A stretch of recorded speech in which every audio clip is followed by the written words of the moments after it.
하시겠습니다. 찬송가 383장입니다.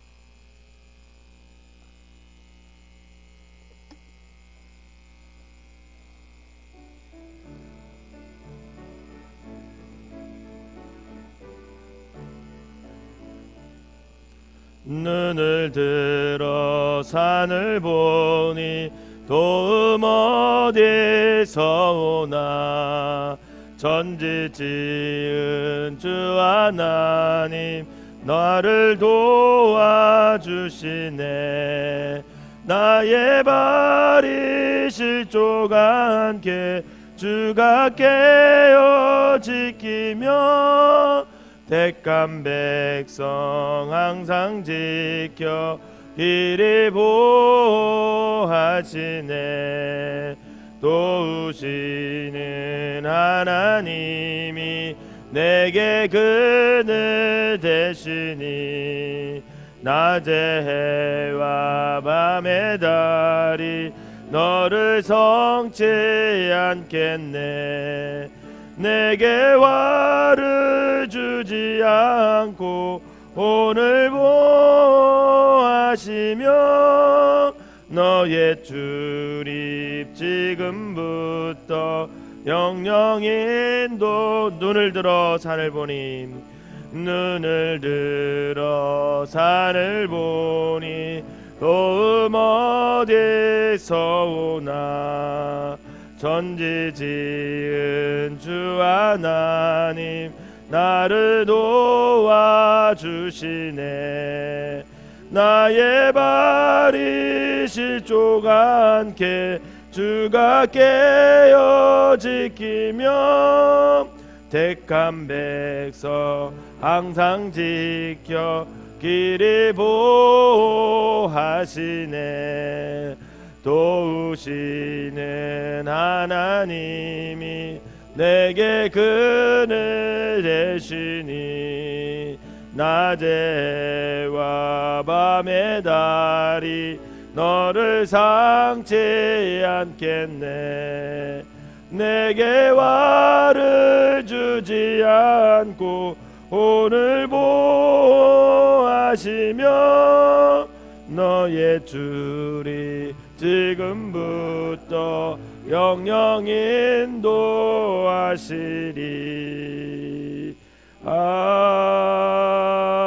아멘. 사도신경으로 신앙 고백 드리겠습니다.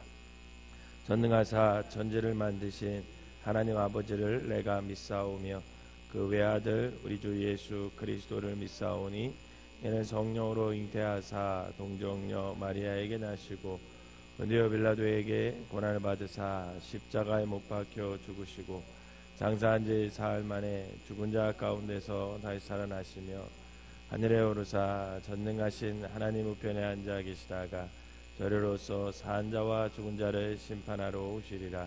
성령을 믿사오며 거룩한 공예와 성도가 서로 교통하는 것과 죄를 사하여 주시는 것과 몸이 잘 사는 것과 영원히 사는 것을 믿사옵나이다. 아멘. 함께 보실 말씀은 욥기 9장 말씀입니다. 욥기 9장 제가 한 절 읽고 여러분들이 한 절 읽으면서 교독하도록 하겠습니다. 욥이 대답하여 이르되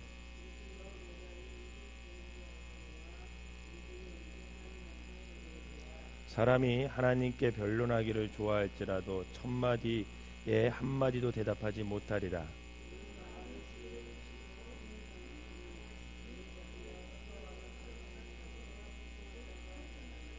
그가 진노하심으로 산을 무너뜨리시며 옮기실지라도 산이 깨닫지 못하며 그가 해를 명령하여 뜨지 못하게 하시며 별들을 가두시도다. 북두성과 삼성과 묘성과 남방에 밀실을 만드셨으며 그가 내 앞으로 지나시나 내가 보지 못하며 그가 내 앞에서 움직이시나 내가 깨닫지 못하느니라.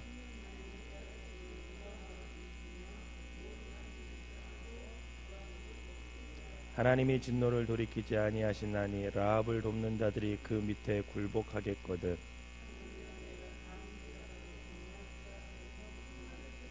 가령 내가 의로울지라도 대답하지 못하겠고 나를 심판하실 그에게 간구할 뿐이며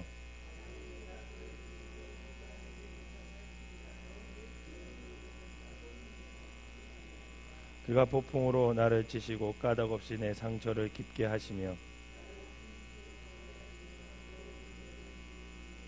힘으로 말하면 그가 강하시고 심판으로 말하면 누가 그를 소환하겠느냐.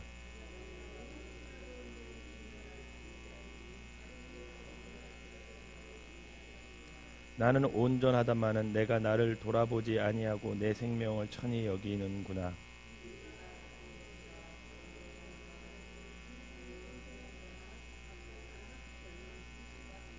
갑자기 재난이 닥쳐 죽을지라도 무죄한 자의 절망도 그가 비웃으시리라.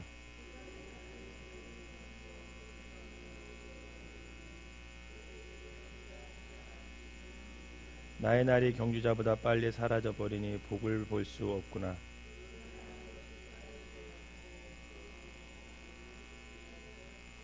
가령 내가 말하기를 내 불평을 잊고 얼굴빛을 고쳐 즐거운 모양으로 하자 할지라도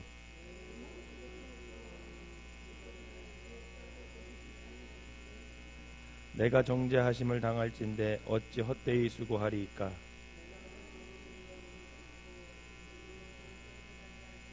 주께서 나를 개천에 빠지게 하시리니 내 옷이라도 나를 싫어하리이다.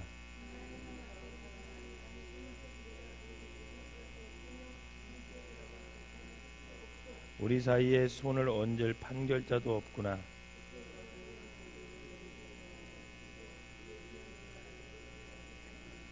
같이 읽겠습니다.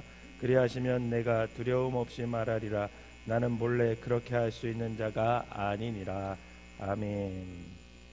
이 새벽에도 하나님의 은혜가 여러분들과 함께 하시기를 주님의 이름으로 축원합니다.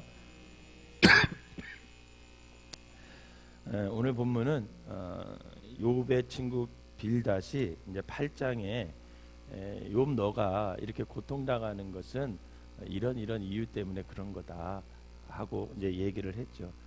사실 그 빌닷의 말도 엘리바스의 말처럼 똑같이 인과응보라는 거예요. 너가 이렇게 죄를 벌을 받는 것은 결국은 네가 죄를 졌기 때문에 그러니까 그 죄를 빨리 찾아서 회개하고 그래야만 너가 다시 하나님 앞에서 회복할 수 있다. 이런 보편적인 진리를 얘기를 하는 거죠. 맞는 말입니다. 하나도 틀린 말은 아니에요. 그런데 그 말이 지금 욥의 상황에서는 안 맞는 것이고 또 욥은 사실 친한 친구에게 그런 말을 듣고 싶은 게 아니라 정말 위로받고 싶고 이 상황 속에서 정말 따뜻한 사랑이 담긴 말을 듣고 싶었지만 지금 친구들은 그 사랑이 담긴 말 대신에 아주 정확한 의로 아주 옳은 보편적인 걸로 그를 지금 지적하고 있는 겁니다. 그것에 대한 이제 답을 또 오늘 본문에 하고 있는 거예요. 여러분 욥기서의 특징 중 하나는 뭐냐면 욥기를 이렇게 읽다 보면 욥의 친구들이 먼저 말을 해요. 욥의 친구들이 말을 하고 또 그것에 대해서 욥이 대답하는 그런 형식이 반복됩니다. 오늘 본문은 빌닷의 말에 대한 욥의 답변으로 자신의 상황에 대한 욥의 처절한 그런 심정을 보여주고 있는 그런 내용이에요. 특히 오늘 본문에서 욥은 주권자 되시는 그 하나님의 그 권능에 대한 두려운 마음을 아주 잘 표현하고 있습니다. 그럼 2절을 다시 한번 읽어볼까요? 2절에 시작. 진실로 내가 이 일이 그런 줄을 알거니와 인생이 어찌 하나님 앞에 의로우랴. 아멘. 여기 보면 이 일, 진실로 내가 이 일이 그러한 줄 이렇게 표현이 되어 있는데 이 일은 무슨 말이냐면 8장에서 빌닷이 말한 그 내용을 말합니다. 그 말은 뭐냐면 악인의 결국이 어떠하게 된다는 것. 결국은 악한 죄를 지면 악인은 결국 망하게 된다. 너처럼 이렇게 고난을 당하게 된다. 이런 내용을 말하는 겁니다. 여러분 근데 그것을 욥이 알겠어요? 모르겠어요? 욥이 알죠. 보편적인 진리를 왜 욥이 모르겠습니까? 하나님 앞에 죄를 짓고 하나님 앞에 악함으로 살면 결국은 모든 인생은 다 망한다는 것을 알고 있어요. 그리고 하나님 앞에서 의로운 인생은 하나도 없다. 그런 내용을 빌닷이 얘기했었거든요. 근데 사실은 그 말을 모르는 욥이 아닙니다. 그것도 다 알아요.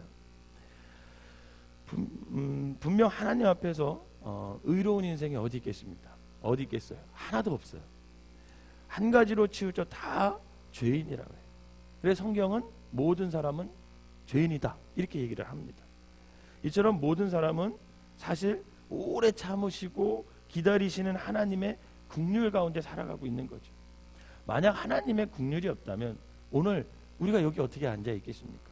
그 하나님의 크신 긍휼과 하나님의 그 무한한 은혜와 사랑 때문에 오늘 우리가 죄를 짓지만 그럼에도 불구하고 그래 내가 너를 의롭게 여겨줄게 그 칭의로 말미암아 오늘 우리가 이 자리에 와서 하나님 앞에서 예배하고 또 말씀 듣고 또 한 날 한 날을 살아갈 수 있는 거죠.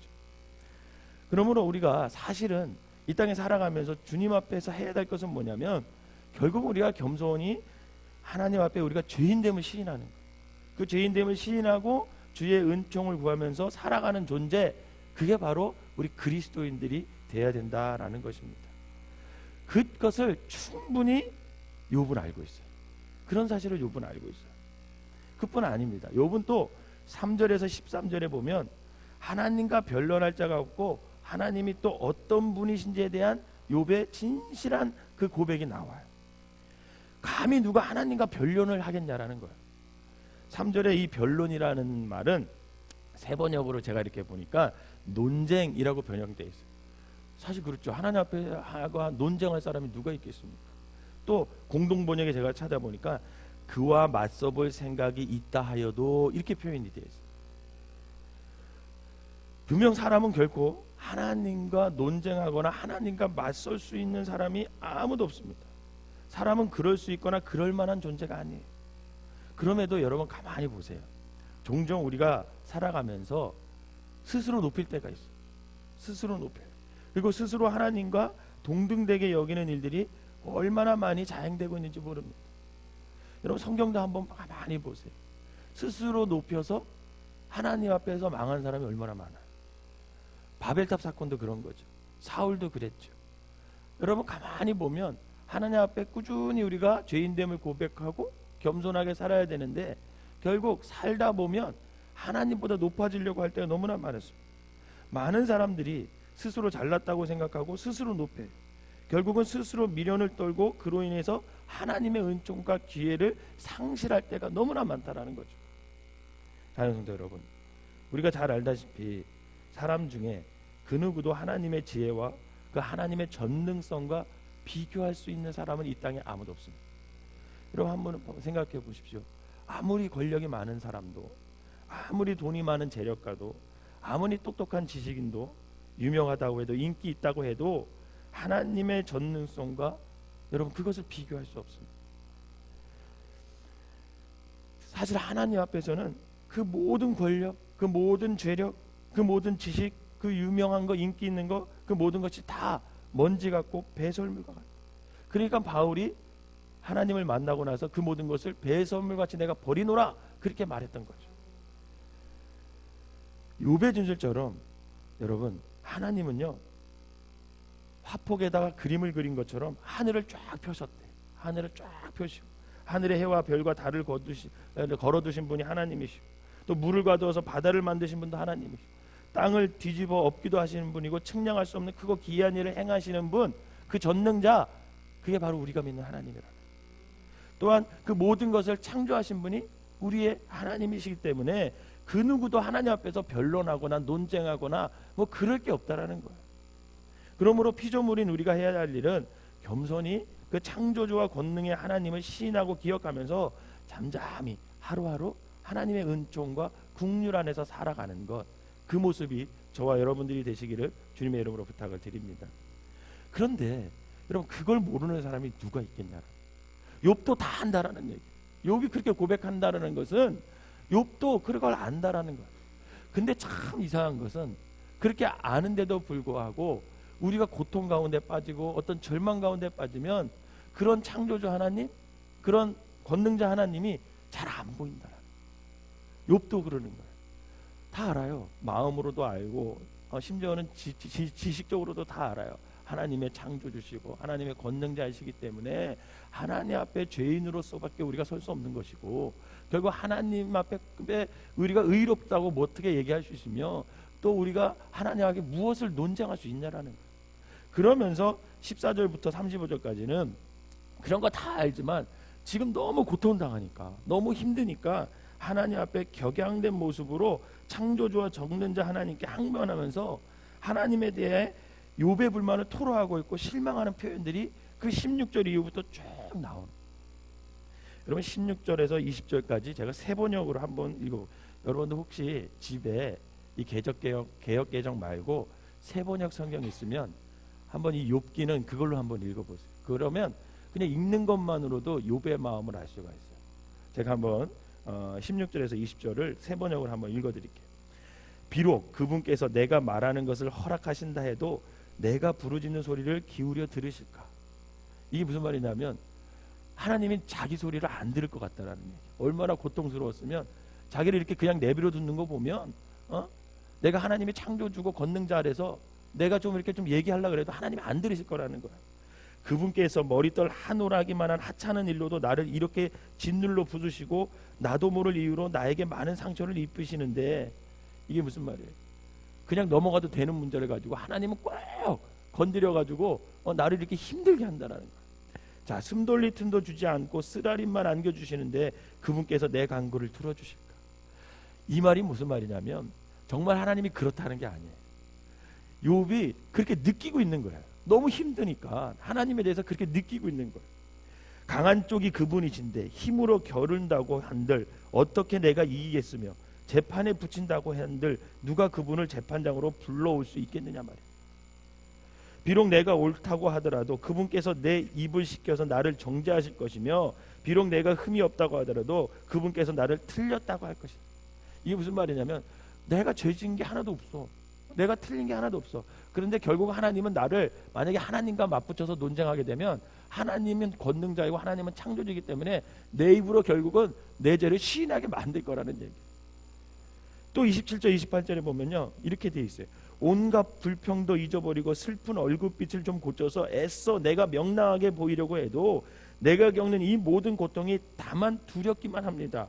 그러나 주님께서 나를 죄 없다고 여기지 아니하실 것임을 내가 압니다. 30절과 33절에 보면 이렇게 해요. 비록 내가 비누로 몸을 씻고 제물로 손을 깨끗이 닦아도 주님께서 나를 다시 시궁창에 쳐넣으시니 내 오신들 나를 좋아하겠습니까? 하나님이 나와 같은 사람이기만 하여도 내가 그분께 말을 할 수 있으련만 함께 법정에 서서 이 논쟁을 끌어낼 수 있으련만 우리 둘 사이를 중재할 사람도 없고 하나님과 나 사이를 판결해 줄 리가 하나도 없습니다. 이렇게 되어 있어요. 하나님이 진짜 그렇다는 게 아니에요. 하나님이 전능자이고 창조주이신 거 알아서 결국 하나님 앞에 나가면 다 해결될 거라는 거 알아. 근데 이 욥이 너무 고통스러우니까 하나님이 그런 하나님처럼 느껴지지 않는다는 것을 그가 구구절절 고백하는 거예요. 이렇게 욥은 지금 하나님 앞에서 정말 항변하고 있어요. 자신의 신세를 한탄하면서 하나님께 불만을 토로하고 있고 자신의 실망감을 감추지 않고 있고 하나님께 억지로 그냥 그렇게 내가 정말 하나님 앞에 이길 수 없으니까 억지로 굴복하는 거예요. 애들이 그러잖아요. 애들이 부모님한테 어렸을 때는 힘이 안 되니까 그냥 이렇게 굴복하잖아요. 옛날에 어떤 권사님이 그런 말 하더라. 애가 이렇게 남자애를 키우다가 말을 잘 들었대. 그래서 사춘기가 지나고 나서 한 19살, 20살 이렇게 됐을 때 혼을 냈대요. 뭔 때문에. 그러니까 이제 그동안 순종적이었다고 생각했는데 엄마가 아무 생각 없이 어렸을 때처럼 이렇게 한 대 이렇게 딱 때리려고 딱 갔더니 엄마 손을 딱 잡더래. 근데 엄마 손을 딱 잡더니 한마디 딱 하더래. 엄마 이제 그만하세요. 제가 힘이 없어서 맞는 게 아니에요. 그렇게 얘기를 하더래요. 근데 그 얘기를 딱 듣는 순간 아 그렇구나. 그런 거예요. 애가 이제는 손으로 때리고 이러면 안 되겠구나. 그런 얘기를 한 적이 제가 들었습니다. 어차피 우리가 하나님 앞에 서면 하나님 앞에 이길 수 없다라는 거예요. 그래서 욥이 자기가 부당하고 억울하지만 하나님하고 논쟁해봤자 지니까 그냥 제가 그냥 억지로 욥이 제가 굴복하겠습니다. 그렇게 얘기하는 거죠. 어쩌면 누구라도 욥의 입장이 되면 그렇게 할지 모르겠습니다. 사랑하는 성도 여러분, 우리는 가끔 때론 남의 일이라고 쉽게 말하는 경우가 참 많이 있어요. 사실 보통 사람 대부분이요, 생애 아주 삶이 어렵고 공고한 시기에 하나님을 원망할 때가 있어요. 하나님을 원망하기도 합니다. 너무 힘들면 결국은 한순간에 믿음이 사용되지 않더라. 너무 힘들면 믿음이 너무 좋은 것 같지만 너무 힘들면 그 순간에 하나님을 원망할 때가 있더라고. 자신도 모르는 가운데 하나님을 원망해. 그 결과 하나님께 서운한 감정이 드는 거죠. 하나님 앞에 말해도 들어주실 것 같지 않아. 오늘 욥의 고백처럼 하나님 앞에 말해도 이 처지가 나아질 것 같지 않아. 또 하나님을 찾는데 하나님이 나한테는 안 나타날 것 같아. 스스로 하나님을 소외시키면서 하나님과 멀어져 살게 되는 거죠. 그러니까 결국은 자신도 외롭고 하나님도 외롭게 그렇게 살아갈 때가 얼마나 많은지 모릅니다. 사실 우리가 삶을 살면서 겪는 모든 일 앞에서 특별히 알 수 없는 고난이 찾아올 때 하나님의 행하심을 다 이해할 수 있는 것이 아니에요. 여러분, 오늘 제가 말씀드렸지만 지금 욥의 고백이 진짜 하나님이 그렇다라는 거예요? 아니에요. 욥이 고난에 빠지니까 하나님이 그렇게 느껴지는 거예요. 분명히 욥은 전반부에 하나님은 전능자이십니다. 하나님은 권능자인 거 빌담 너가 말한 것처럼 하나님은 창조주고 하나님은 권능자. 나도 알아. 그런데 내가 이렇게 고난과 아픔에 빠져보니까 하나님이 전능자이고 창조주이지만 나에게는 그렇게 느껴지지 않아. 이런 얘기를 하는 거거든요. 그 상황 속에서, 그 아픔 속에서 하나님의 존재의 행하심에 많은 부분을 이해하지 못하는 거예요. 이해하지 못하는 거예요. 우리의 생각과 여러분 하나님의 생각이 다를 때가 얼마나 많아요. 여러분 인생을 살아오면서 내 생각과 하나님 생각이 딱 계속해서 맞아 떨어졌으셨습니까? 아니에요. 그럴 때가 아닐 때가 얼마나 많은지 몰라요. 나의 기대와 하나님의 행하심의 시간적 차이가 얼마나 큰지 몰라요. 나는 요때 꼭 요게 이루어졌으면 좋겠어. 딱 요게 요 순간에 해결했으면 좋겠어. 근데 내가 원하는 시간에, 내가 기대하는 시간에 하나님이 그 모든 문제를 딱 해결해 주시던가?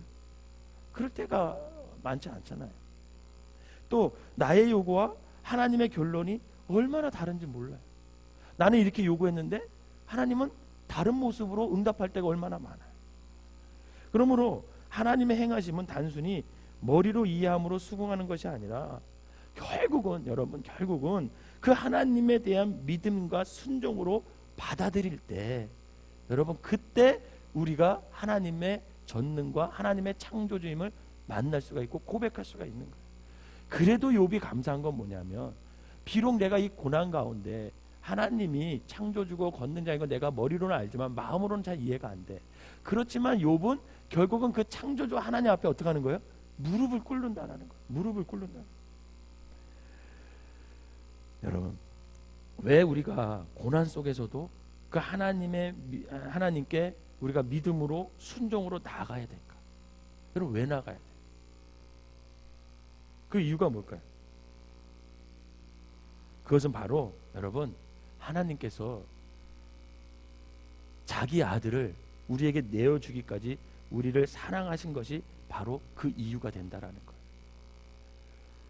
여러분, 바라기는 고난 속에 있을지라도 당신의 아들을 내어주시기까지 우리를 사랑하신 그 하나님을 여러분 믿으시기를 바랍니다.